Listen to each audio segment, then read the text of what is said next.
Welcome back to more Inside the Green Room. We will have special guest Jaren Jackson, my teammate. He'll be on later today with us discussing our time in San Antonio, rehab for both of us, and a couple of funny stories we shared throughout the past couple of months we've been together. But H, we need to know when you're pulling up to Memphis, bro, when you coming through. Well, I'm definitely not pulling up anytime soon because you'll be in town finally when the Grizzlies come into Brooklyn to play the Nets. So I'm looking forward to that. But yeah, no, I eventually will make it to Memphis. In our last episode, after we put it out, we got a couple of recommendations, Danny, on places that we should go in Memphis to get some good eats. So I'm looking forward to it, and a shout out to everybody who gave us some recommendations on where we should go. For sure. Big shout out to those. And also I got a lot of recommendations on some Young Boy songs. Big Young Boy fans out there. Everybody's been blowing my phone up since the last pod was released. But yeah, lucky you, we do come to New York back-to-back weekends. So we're there this weekend coming up and the weekend after. We play your beloved Knicks, and we'll see how that goes. We'll see. We'll see how that goes. I had somebody hit me up like, is Danny trolling us? Like he doesn't listen to NBA Young Boy. Not trolling. Like, hey, not trolling. I've actually, as the days have gone on, I've learned more. I've asked about some of the songs. Supposedly his catalog is ridiculously. He has like 1 million songs. So I could pretty much say anything and be right and guess a song. But yeah, before I got to Memphis, I couldn't tell you not one NBA Young Boy song. Hey, listen, man, you're just assimilated into the team culture. I ain't mad at that. And speaking of which, you're actually assimilating into the ESPN culture. On Wednesday, Danny makes his debut on NBA Today.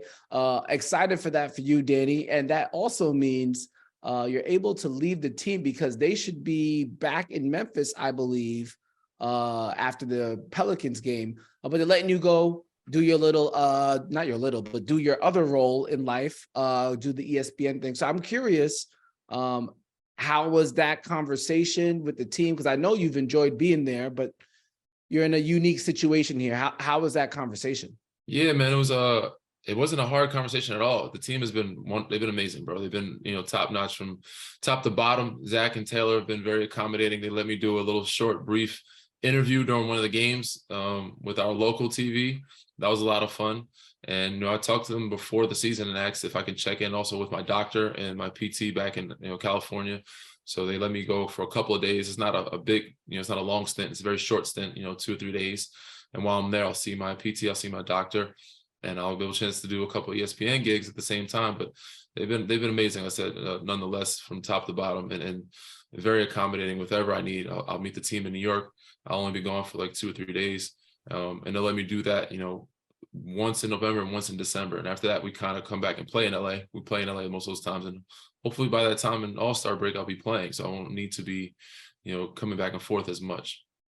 That actually leads me to the next thing. You and I talk off camera a lot, so I already know where your status is with your rehab, but I don't think we put it on wax in the first episode. So any updates since I last talked to you? Where do you stand at? I know we're going to talk to Jaren.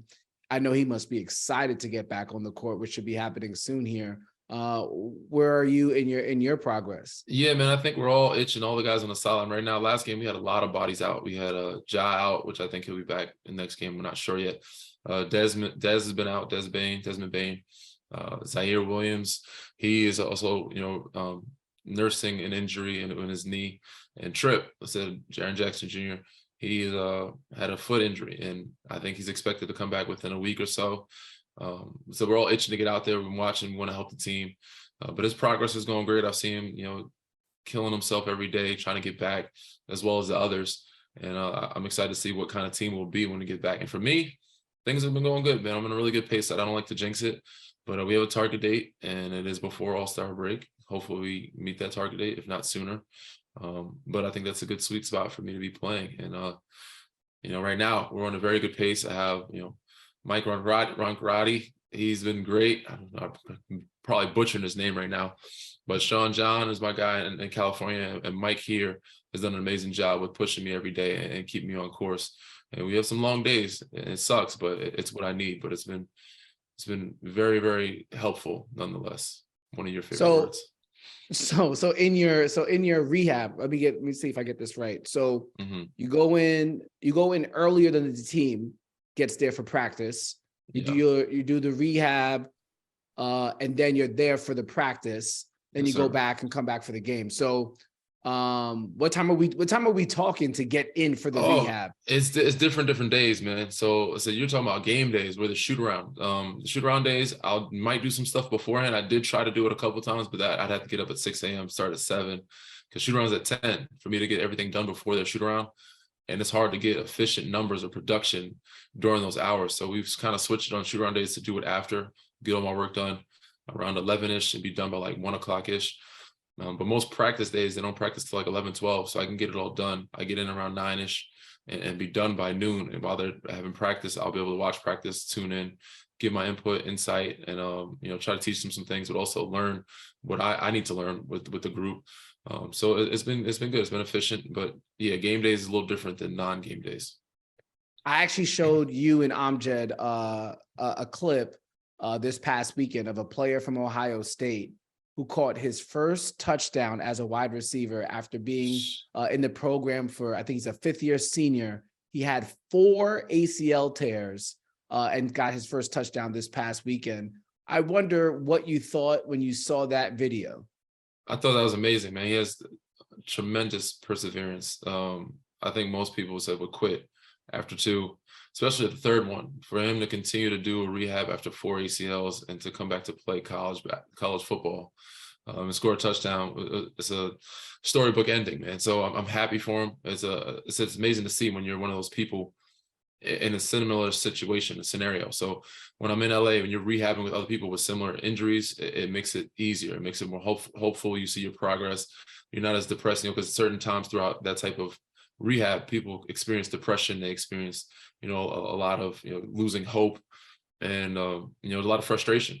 But when you have that, atmosphere around you, and I'm sure he had a great foundation around him, help him get back, was that I couldn't imagine doing it 4 times. And, I'm going through 1 right now. This is my first major injury in my life. And, I don't know if it happened again, I don't know if we'd be talking about doing basketball again, but, unbelievable story, happy for him. And it's amazing to see. And it gives all of us hope, those who are going through it right now. So it's a beautiful thing all around. So one of the moments that made me do like a celebratory, hey, was when you told Jed and I that you dunked the ball. And I'm mad because you did it, man. Oh, you were like, oh, did I tell you guys I dunked the ball the other day? I'm like, what? Bro, like, you gotta you did it. I'm not a big on taking video. I think they have some video footage of some of the stuff I do. I'm not big on taking video content of my updates or telling people my updates. But when y'all ask, it's a consistent thing. And so you got to continue to have these conversations every day. People ask, what's going on? What's new? Are you running yet? Are you jumping yet? And how well are you jumping? Can you stop? How are the breaks? So that's what I'm working on, my stopping and going, the breaks, my jumping, my agility. But I was very close to, I think about 4 months, I get up once in a while to be able to close to dunking the ball. And I think at 5 months is probably when I was able to achieve that goal of dunking the ball. It's not a consistent thing, but it's something I can do fairly well now in good moments when I'm feeling good, I'm not having heavy leg days. But yeah, I think the biggest thing now is just working on the breaks and getting the 1 leg jump. So 2-foot jump is pretty solid right now, but getting my 1 leg jump and the breaks is what needs work. Okay, well, looking forward to seeing it. Best believe though, when you do get cleared, I'll clear my schedule and I make sure. You'll be in Memphis. I'll be if the game happens to be in Memphis. Now I will tell you this: if I happen to be a man who's in a relationship by that time, because you said All-Star Weekend, which is around Valentine's Day. Oh man, I'm gonna need you to get me a pass from whoever it is. Get you a hall pass. Yeah, get me a hall pass, please. I can make that work. I'm sure whoever that young lady is, if she's a fan of Harrison, she'll be a fan of his friends and allow you to support your friends. So it shouldn't be too hard to get you to where we are. But I think it'll be smart. It may be a road game, but I think it'll be smart for us, or we probably will aim to try to do it at home for my debut of playing. So we'll see. All right. I ain't mad at it. One person who could actually be mad at you, Danny, is a man who you introduced to a snake over this past weekend. Pause. We will be right back with Jaren Jackson when we get back. What's up, everyone? Thanks again for joining us inside the green room. Really appreciate your time. You can also catch me this Wednesday at ESPN on NBA Today. It'll be my first debut. And in honor of Danny making his ESPN debut, why don't we throw back a clip to one of the more popular personalities at ESPN? Danny, do you remember when we had one Stephen A. Smith on the show? How could I forget, bro? I mean, yeah, he's one of the greats. I don't remember everything we spoke about or the segments, but he covered a wide basis of things, and he's always a great host and a character. So I'm sure there's a lot of funny things he had to say.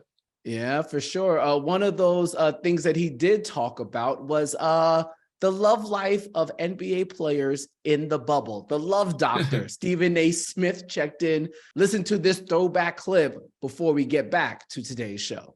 Well, one of my favorite segments that Stephen A. used to do, one of his producers would play some music, and then the love doctor would enter the conversation.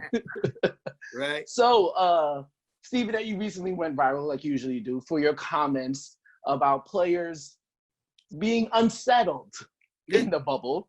Danny just got engaged during this little quarantine pandemic. Congratulations. Thank So, you. if the love doctor would enter inside the green room and give advice for the NBA players in the bubble, and then if you could, give some advice for those single men who are living in this COVID-19 life. Well, first of all, I don't like the word advice because I ain't qualified to give that advice. I've never been married. It's been on purpose, even though I anticipate that that'll change in the near future. The bottom line is that let me be very, very clear. I wasn't trying to call anybody out in any way. What I'm saying is we're men, okay? And to ask a bunch of brothers to go weeks upon weeks without is a strong ask. That is really, really an ask, okay? And so what we're talking about is 3-4 weeks minimum where you don't get to see anybody, you can't have anybody with you.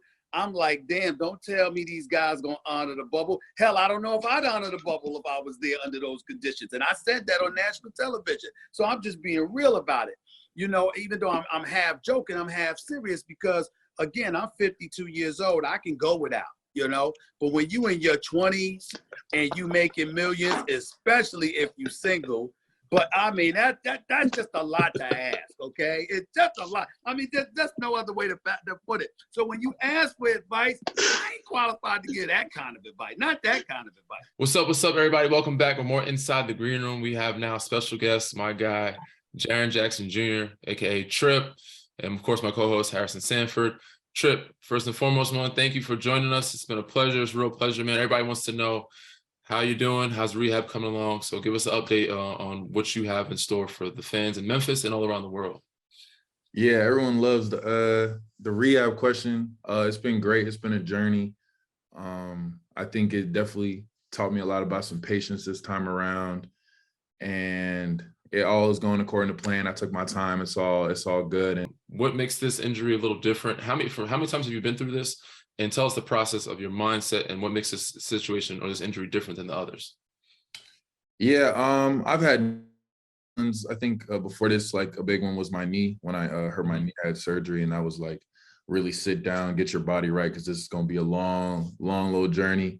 But the foot is just weird because like you feel healed for a long time, and it's really about letting the bone heal and kind of just really being patient and not doing anything. I kind of like deep inside, I'm like, damn, I want to get out there. I really want to do my thing. But I just had to listen to the people around me and listen to my body. I just think the foot is weird, man. I can't even explain. Like it's there's a lot of nerves, there's a lot of tendons, there's a lot of muscles, and there's so many muscles. There's like more than I ever thought. Like there's like hundreds everywhere. Yeah. When the doc's feeling around, they're like, all right, this is connected to this, and this is why this is. I'm like, I hear you.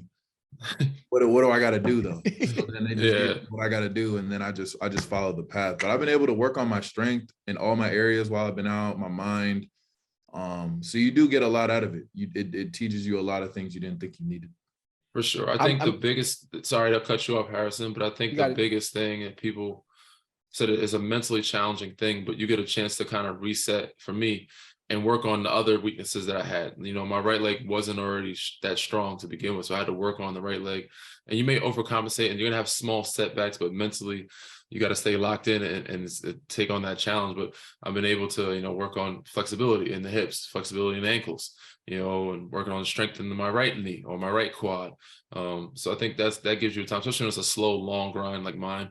I know yours still was kind of a grind. It wasn't as long. I mean, your knee, obviously, the first time it was different. This one a little shorter, but yeah, you get a chance to kind of sit back, not only watch the game, watch the players, but see what we need to get better at, but see what you need, your body needs during that time.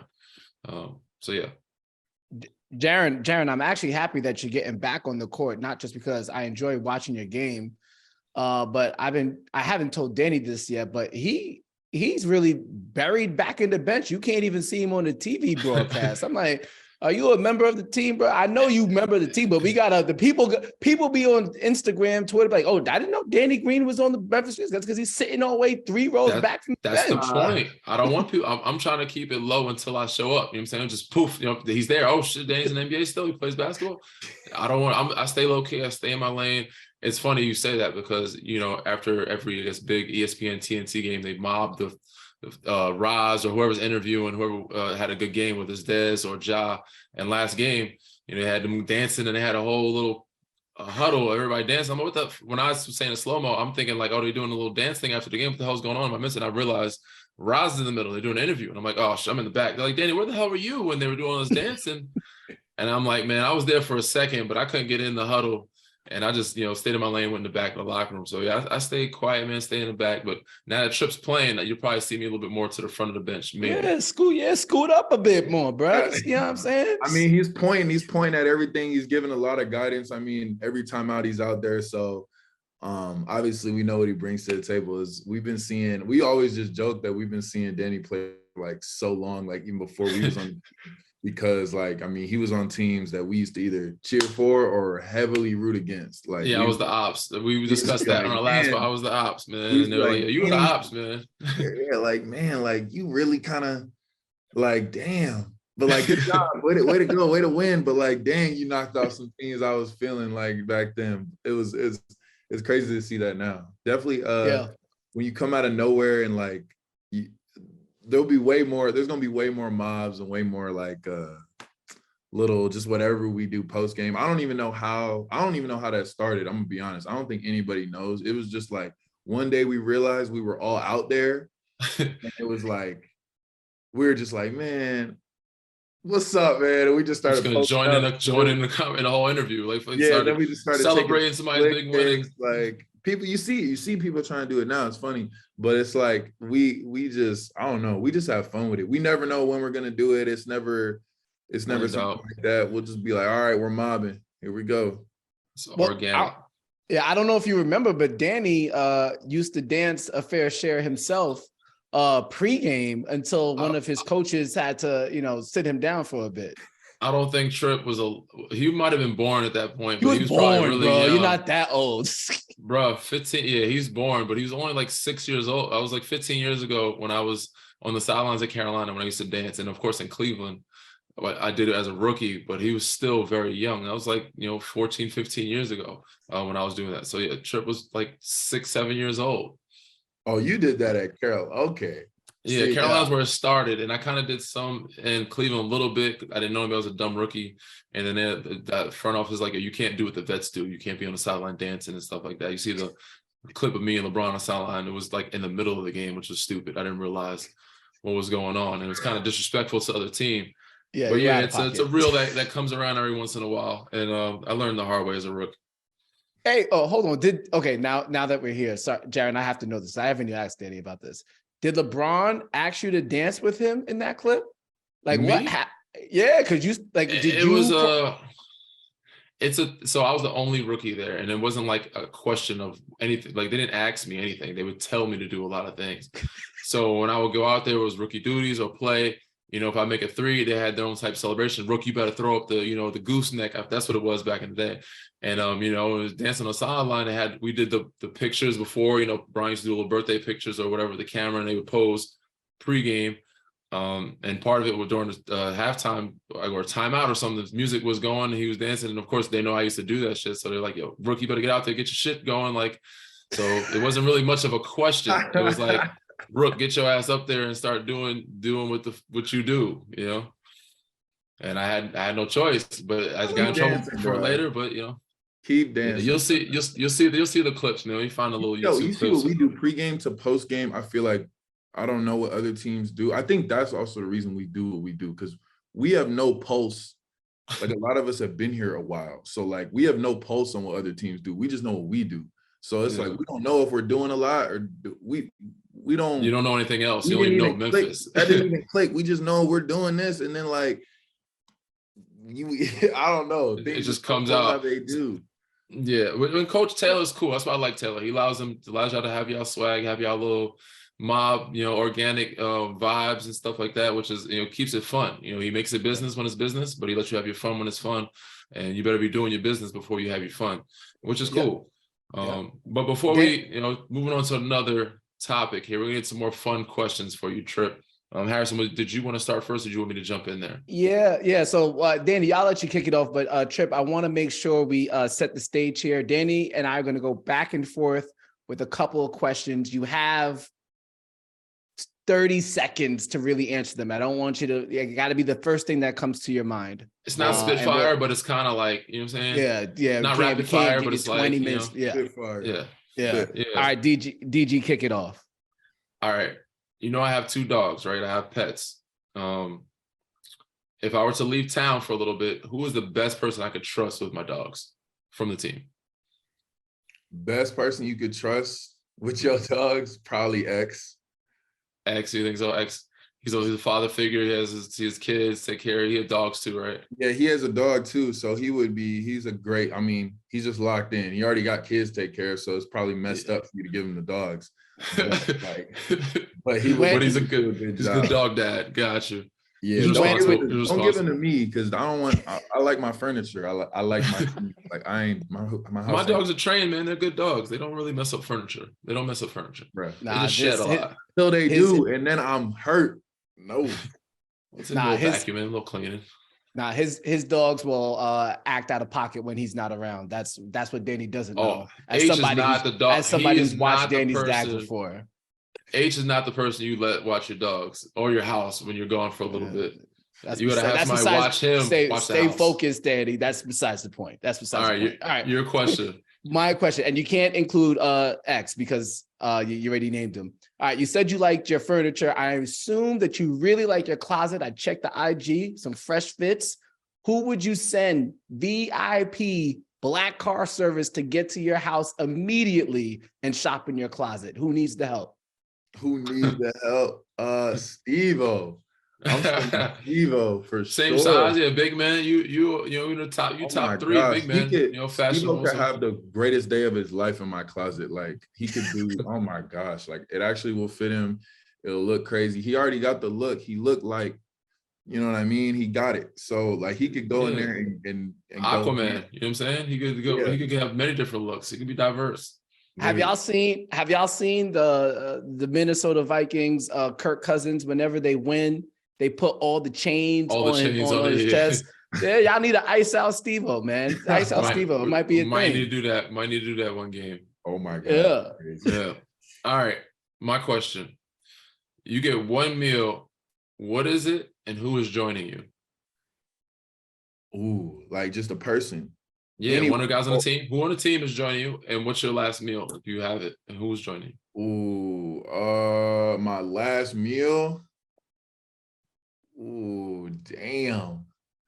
Shoot, my last meal probably me and BC. Okay. We got chicken and shrimp fried rice. We got some wings. We gonna nibble at a bunch of stuff. So like probably some mac and cheese. Probably won't eat all of anything. Just like eat a little bit of everything. Yeah, well, name it all, man. It's your last meal, so you got to name. You know what I'm saying? Some chicken sandwiches. Some what do we get on the plane? What's that sushi spot that we? That's chicken and shrimp fried rice. Shout out South. Okay. South Main Sushi get us right. So I mean. Okay.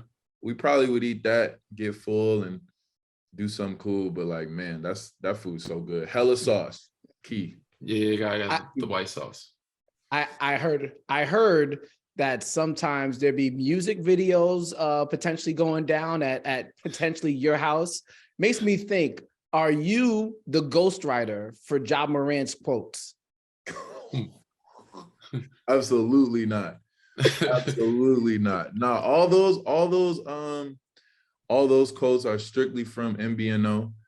And young boy inspired for sure. Trust me, he got him for days. Like he got him for days.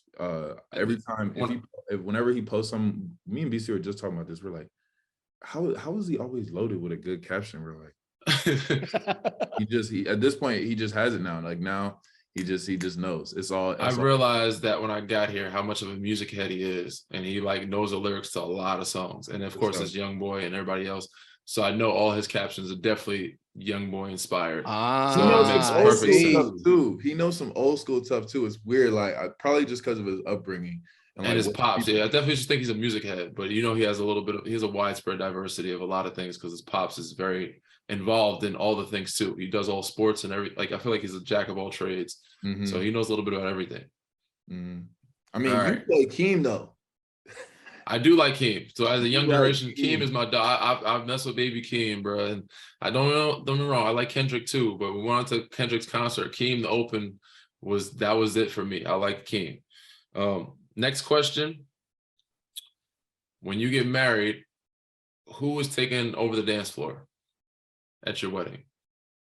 Ooh, Ja. Sure. And his pops, pops on the sideline. I seen him in summer league. You gotta have like I want the whole gang, like for sure. Like 12 definitely taking over.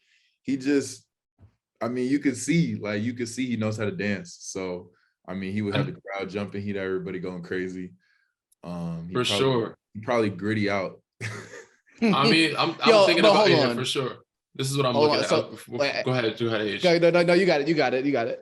I'm looking at I've seen X. I know you can't name X again, but when we had the scrimmage, you got a plethora of rookies there that did a little bit of something. I'm not sure if you saw one of those guys and thought maybe Justin Bean, KC, they did a little something. The rookies got a little rhythm to them. So I wasn't sure if it was one of those guys that you looked at like, you know what? If he came to the wedding, I know the wedding would be dope. Justin Bean had the crowd going crazy. And I was like, yo, if you brought him into an event, that is a time. But go ahead, H. Yeah. No, we're good. Speaking of dancing, actually, this is still on topic a little bit, but I started to hear a couple of rumblings, Jaren, that the Gritty needs to be retired. Thoughts? I mean, it's been going. Me and Danny used to grow up doing the Harlem Shake. At some point, it's got to go. I'm not the culture police, so I can't call it. But you know, you probably. I don't think the shake has ever. I don't think the Harlem Shake has ever been like gotta go. It just kind of faded, but it still comes around. I think that's kind of what the Gritty is. I don't think it's something that people start doing it wrong. When people start doing it wrong, that's when you know. All right, maybe like, well, it's really just those people can stop doing it. Everybody else who's doing it right, they shouldn't have to take the bullet because everybody else is doing it wrong. Like if you got the swag and you were doing it, please keep doing it because you got to balance out everybody else. At this point, we need you. Like we really need you to keep doing it because then it's just everybody else doing what is it? They call it like the old man Gritty or like the football players are kind of really the Gritty some of the celebrations. It's crazy. Yeah. They be getting this too. I'm like, nah, bro. I mean, it's cool, but you know, they're hurting the Gritty. Yeah, basically keep grittying if you're doing it right. If you're doing it wrong, step to the sidelines, please. Who was it that was trying to cancel it? Was it Jalen? I think it was Jalen. Was it Jalen Rose? I think it was Jalen Rose who said it. Yeah, Jalen Rose who tried to cancel it. Big shout out to him. That's a question. That's a question. Can he do the Gritty? That's the question. Answer that for you right now. No. Jalen might have a rhythm. You never know, man. No, he can't do it. I tell you right now, he can't do it. No. Time will tell. Time will definitely tell. All right. Real quick before we go to our next segment.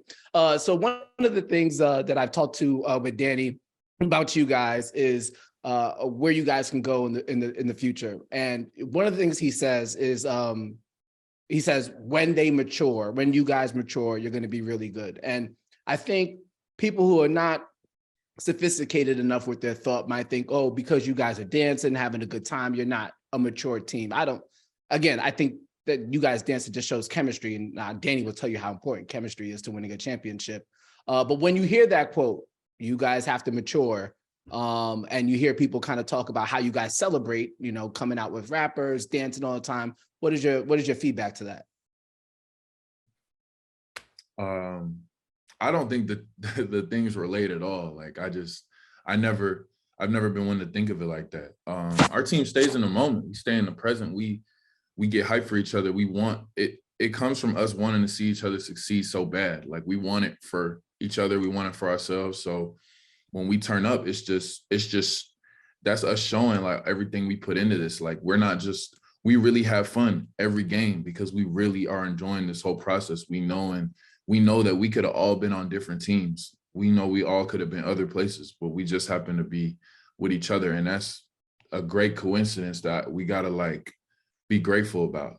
And that's just us appreciating it. We're not about to waste a day acting different for whatever reason or acting out of character because of a reason that really doesn't exist. We're just going to keep doing what we do.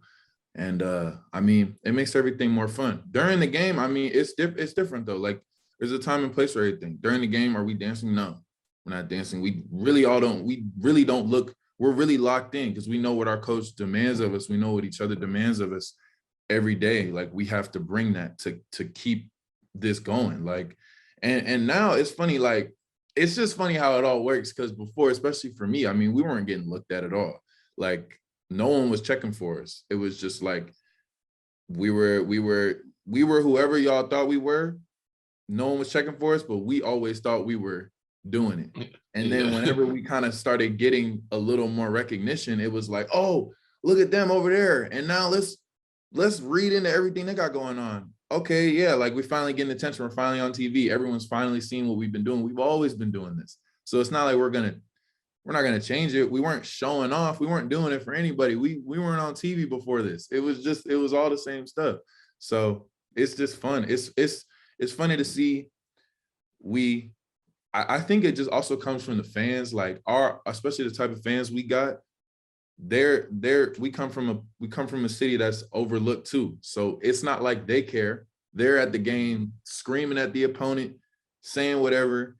The environment's pretty much different than anything in the league. It really feels like everybody's on the same page. If you're everybody courtside, we know personally, we know everybody in the stands. Like it's like you're coming to play at our house for real. Mm-hmm. So it's different than any other place in the league. We I don't know. And we don't even, like, everything I'm saying, we don't even talk about this. Like, there's just nothing to talk about. This is just how we act. We never think about why.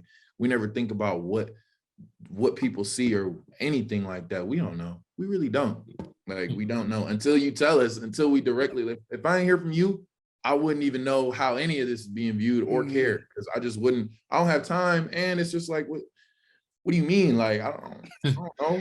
He's young and you're having fun, man. When you're young and you're in the moment, you're having fun, and especially when things are going good, you don't really try to think about all the negatives, which I will piggyback and say a lot of the things that he's saying is very true and it's genuine. And you can see and feel a lot of the love around here with these guys and how much they care for each other.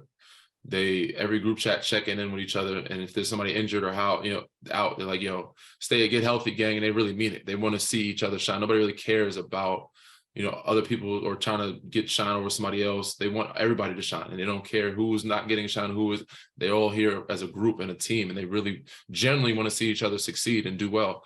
And that's one thing that I do really like about this. And I think, Zach and Taylor have done a great job of bringing those type of personalities and keeping that environment that way, with that type of no egos type of atmosphere. But yeah, when we say that, when I say those things, I'm wondering also, when we ask that question, what does it take? What is the next step for you guys to feel like to be mature enough to get it done? Like, what does it mean to you? And what do you think obviously when we're healthy, it takes us to get healthy first. What do you think that next step or next goal is for us as a group to mature, to be able to be that contender that we feel that we are? It's honestly, it's crazy to think that there's not, it's really not some big secret. It's really just doing all those boring things better and not getting tired of them. Like, and you realize that in the playoffs, because when you're playing the same team over again, like a lot of us, this was our first little taste besides the year prior when we had one round, winning a round and then playing in the next round. We were like, and this is gonna sound like whatever to you, because you just, you're just in the next round, but like we're realizing, like, man, like it's really the same. Here's the same team again. Here's how we know how to beat them. Did we do it last game? If we lost last game, here's how we correct it. And it's just this same wheel of the same thing. And then you got like your family and your friends hype about the playoffs, going out all the time in the cities that you're in. They're enjoying life. They're acting like every day is the Super Bowl. And here you are just sitting in a room, just looking at this iPad or looking at the TV and just reviewing the same sort of things, and just have to bring yourself to not get tired of it, because this is the only thing that's going to lead to a ring. This is the only thing. So what's funny is, like, we really did start to understand that. It's just, how will your body respond to it when it's time? Like, will you be able to really do it and put it together? Will you have the focus the whole time? Like, we even,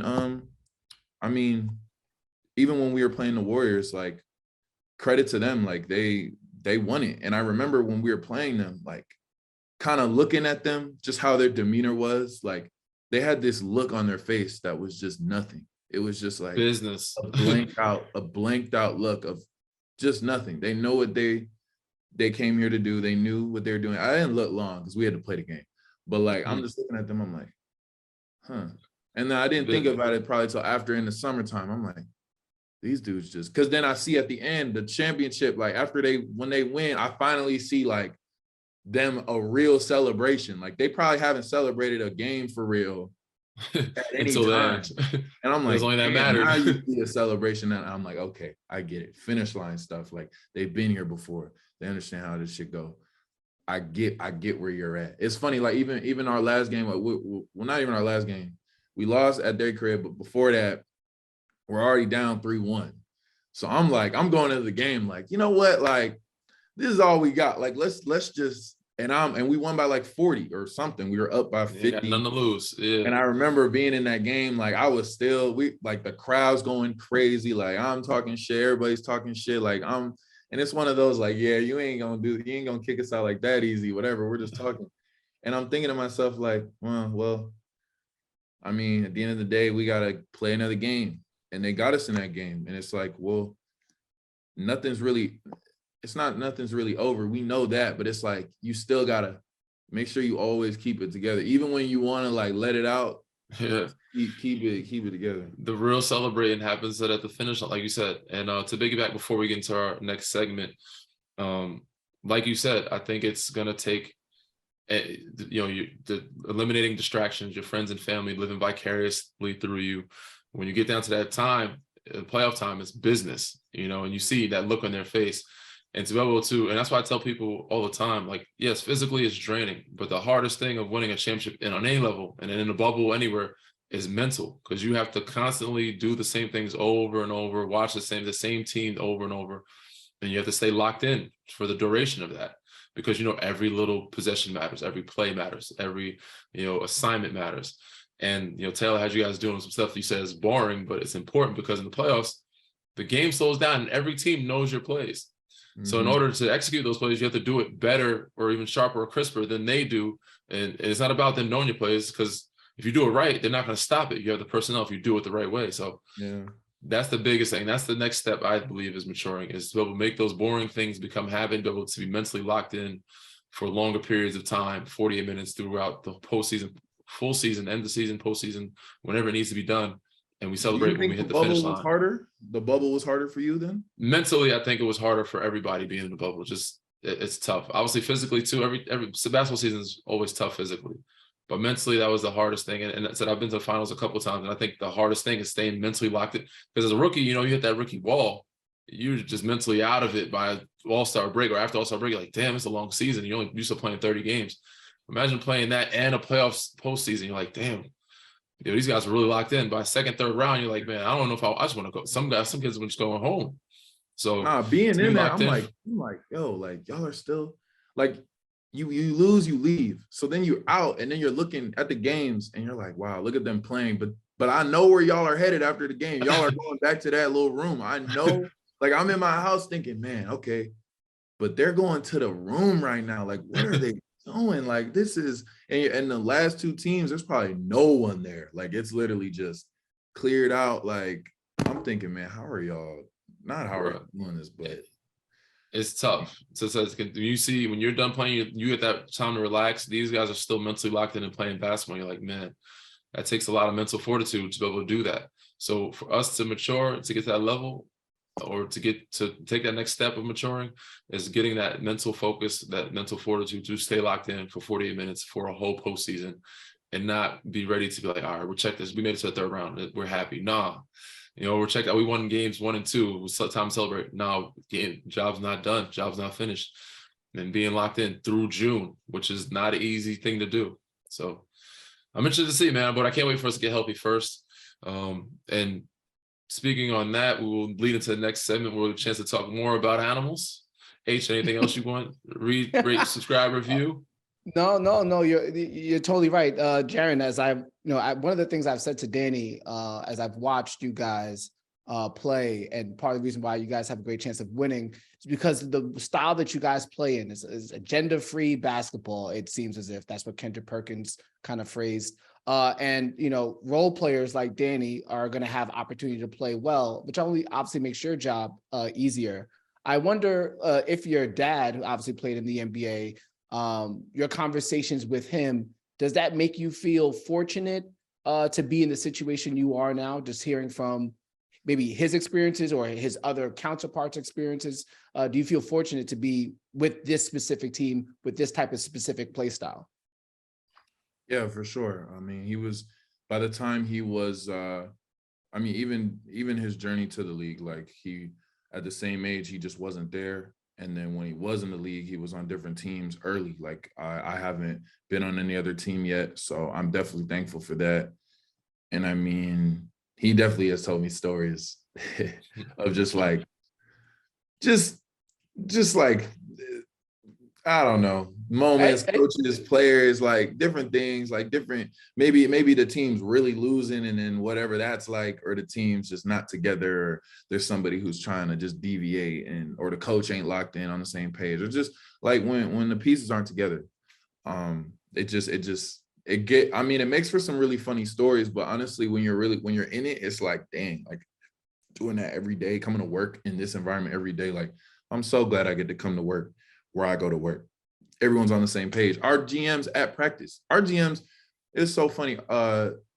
Zach, I literally told Zach one day a long time ago, I was like, we had our little exit meeting. I'm like, Zach,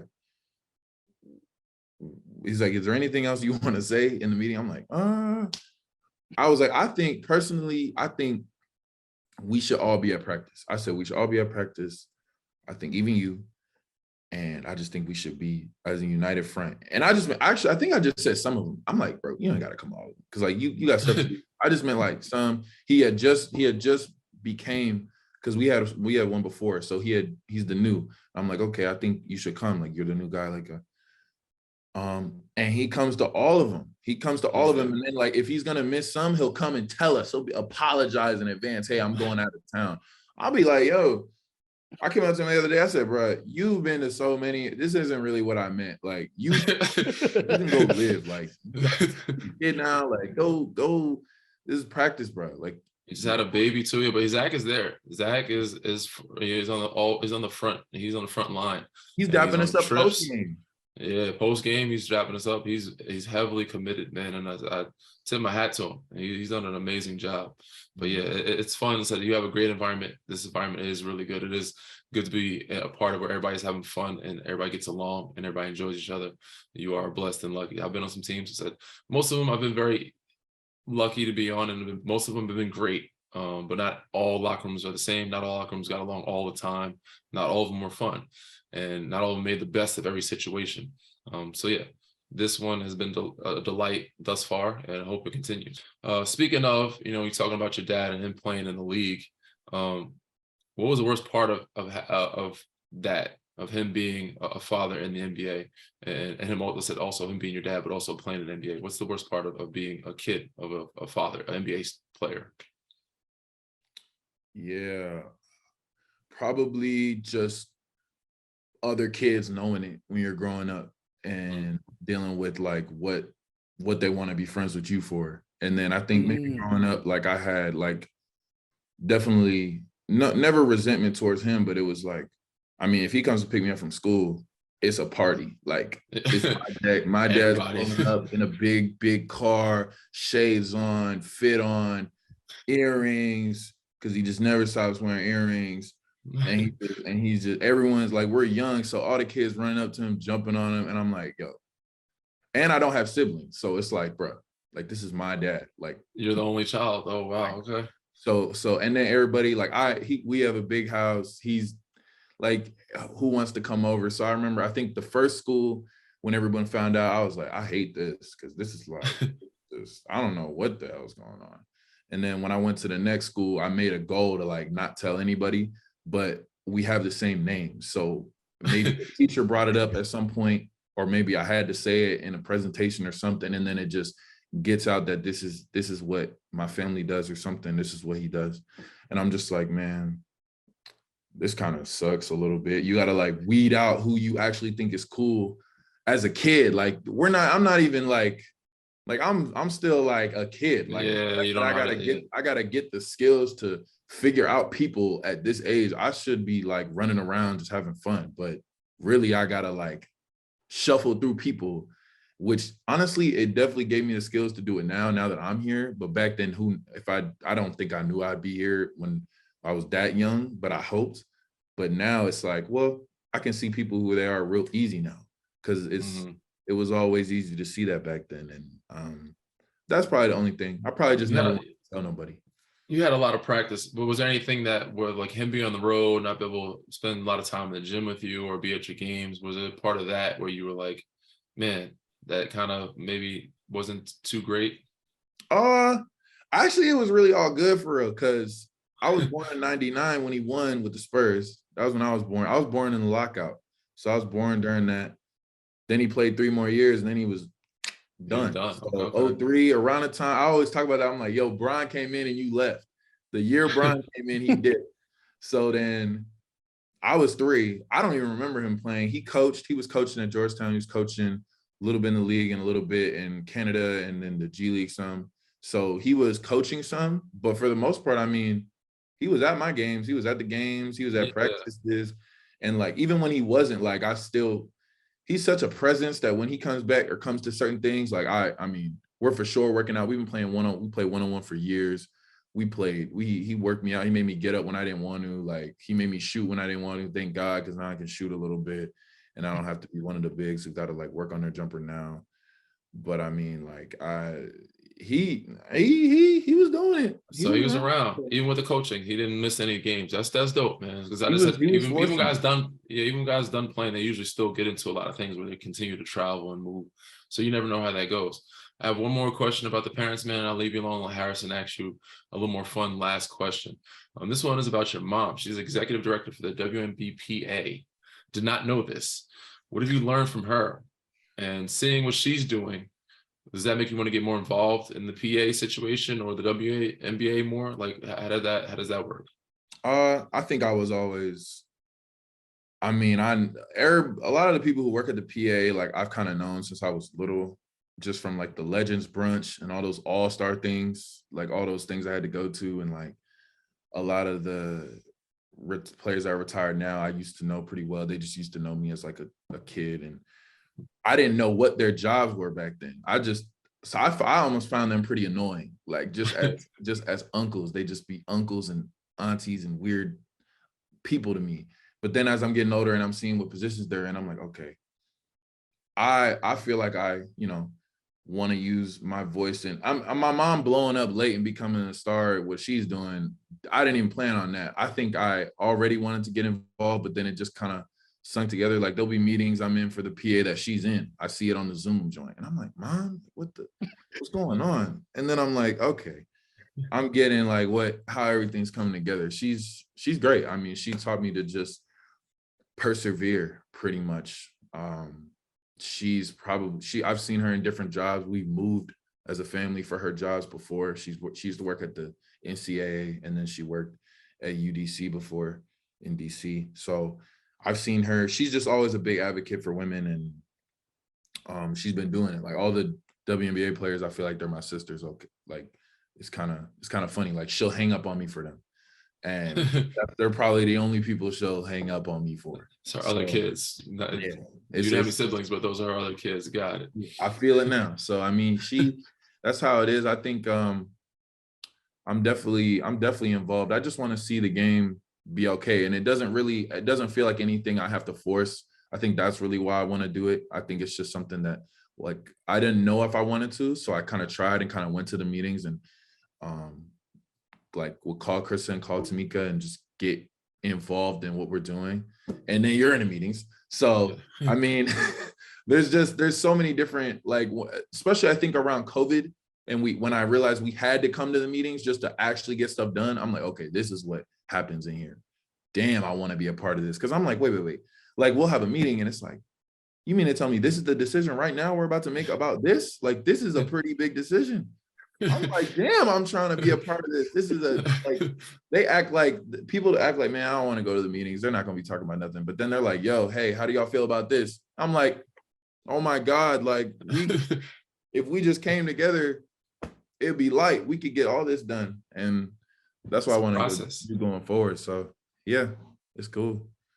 Yeah, I'm looking forward to you having a bigger voice in for the team and for the league. It sounds like you got your head on straight, and it also sounds like you'll be back on the court, which would mean, Jaren, the return of the Black Panther.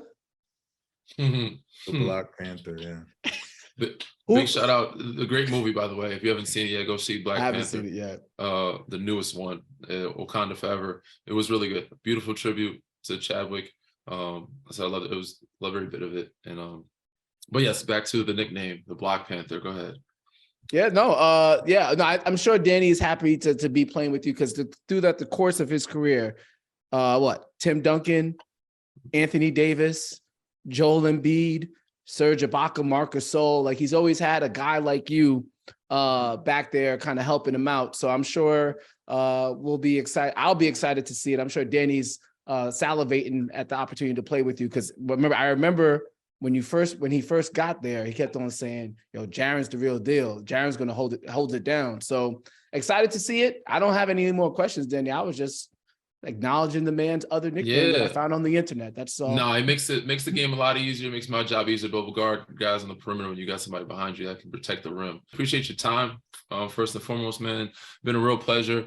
Hopefully we can check you out on Don't Trip. That's your podcast, right? So Don't Trip. We on AMP. Shout out AMP. They gave the kid a chance to get a podcast. And it's really like a radio show. We do music. We play my music. We play everybody's. Yeah, y'all be in the studio, man. I know y'all be in the studio.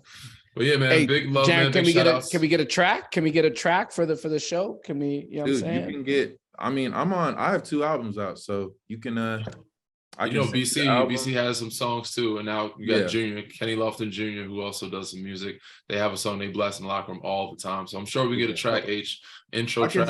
I'll literally send you my projects, and then you can tell me what you think. I'm interested. Okay. I mean, there was a rumor, Jaren, that if Danny beatboxed the beat, that you would give us a goodbye, goodbye freestyle to send out the show. That's a rumor. No cap. That is a rumor. I had to try. Yeah, that's a rumor. Both weren't happening. But yeah, man, we appreciate the time, man. Thanks again. Danny, the snake. Before we get out of here. Pause. Yes. Oh, the snake. Yes. Before we get out of here, we do have to acknowledge our time in San Antonio. It was a great welcome back for me. They honored me. I got a chance to see Tony, Manu, Matt Bonner. I didn't get a chance to see Timmy Pop. It was a lot of love. I gave a little ovation. Tony had an ovation. It was their 50th anniversary. But during that time, I used to own snakes, obviously. I had lost and they both had passed before I left Toronto. And I was thinking about, I won't say the itch, but I was thinking about purchasing a new snake, and it was a reticulated python. I'm just so happened to be handling it outside the hotel, meeting everybody that I call friends and family. Trip walks out and he goes, "What the hell is going on out here?" He sees me handling a snake, and the way he came over, I would have thought he was a professional. Well, not a professional, but I thought you've done this before. So have you ever handled a snake before, Trip? And if not, what were your thoughts when you saw this and what was happening as you were handling the snake? No, and no, I wasn't even sure I was gonna do it right there. And then you're just like, the thing you said to me, oh my, the snake, you're like, the snake's friendly. And I'm like, oh word. I was like, I was about to tell all y'all something. I was like, let me tell you something. It's what? Like, it's not, it's a snake. And then I like look at his face and it does the little like tongue thing. Like, okay, yeah, this is not happening. And then you're just like, let's do it. And I'm realizing like there's never a chance I'm gonna get closer to doing this. Like, you're not gonna catch me deciding to do this. So okay, let's do it. And I start holding the snake and I'm thinking it's just gonna sit here, and then it just starts moving. So you just gotta like keep moving. You gotta be a branch, bro. She started moving toward like your face and stuff. You're like, I'm like, but whoa, you did well, but he did advise me cool. not to bring the snake on the plane, because I was thinking about purchasing and bringing it. And he's like, "Yo, you can't tell anybody you're bringing this. You can't bring it on a plane." He's like, "Yo, are you getting this right now?" And I was like, "I don't know," but it was quite an experience. I don't know if I'm getting another snake yet or not. I mean, I ended up. What's funny is like I told you not to tell anybody. I ended up telling everybody.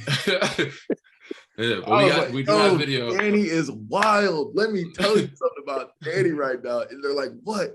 They're thinking I'm about to say something crazy. And I'm like, yo, check this out. And I just keep showing them the picture of this snake. And the video. Like, yeah, I'm like, yo, like, check, like, this is what this guy's on right now. He's just copping snakes outside the hotel randomly. Like, I'm juicing it up. I'm making it sound like you just caught snakes, just like he's strange and weirdo. He's got a bunch of snakes. I'm like, bro, I was handling. He's gonna have snakes on the plane. I'm like, no, there's no snakes on the plane. Snakes on the plane. I was crying. I was having a field day with that. But I mean, you know, it was friendly. So it was an experience. One you'll never forget. Your first time. I'm glad I was there to video record and also assist you. That's what it's all about right there. That's what wins championships. Apparently, bonding, man. Because you're with the rings and the snake.